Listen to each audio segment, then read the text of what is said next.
안녕하세요. 닥터공 헤어라인 의원 원장 공기환입니다. 오늘 말씀드릴 내용은 밀도보강 모발이식에 대해서 아주 간략하게 말씀드리겠습니다.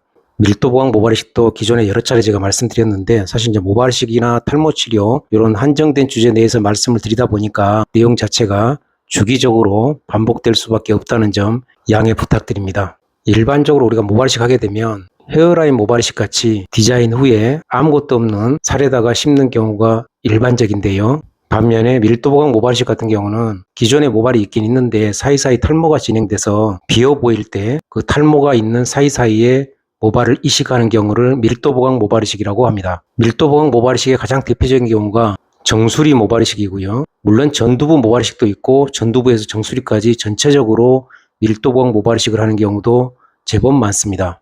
우리가 일반적으로 모발이식 하게 되면 이제 최종 진단을 이식하고 1년 후에 하게 되는데 그게 잘 됐다 안 됐다를 결정하는 여러 가지 팩터가 있습니다만은 가장 중요한 게 이식모의 생존율, 흔히 우리가 생착률이라고 하는 그 부분이 가장 중요하다 이렇게 이제 말씀드릴 수 있고요. 일반적으로 헤어라인 모발이식 같은 경우는 생착률만 좋으면 결과는 좋습니다. 그렇지만 밀도보강 모발이식 같은 경우는 그 결과에 영향을 미치는 팩터가 두 가지가 있는데요.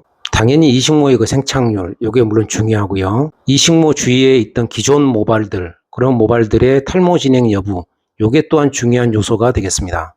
탈모가 있는 사이사이에 이식을 했을 때 그 이식된 모발 주위의 기존 모들을 보면 일반적으로 가늘어져 있고 상태가 대부분 안 좋습니다. 따라서 그대로 방치할 경우 기존 모가 대부분 탈모로 또 진행을 하게 되는 거죠. 그렇게 되면 1년쯤 혹은 2년쯤 있다가 이러한 부분에 대해서 충분히 이해가 되지 않는 환자분들 같은 경우 이식한 모발이 제대로 나지 않은 거 아니냐 이렇게 오해할 수도 있는데요. 그게 아니고 기존 모가 탈모로 진행돼서 비어 보이는 경우가 대부분입니다.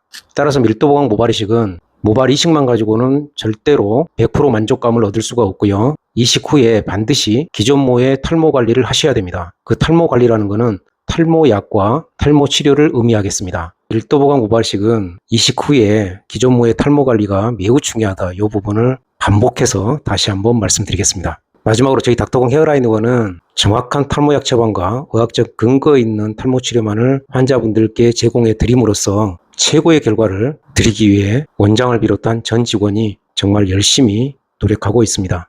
감사합니다.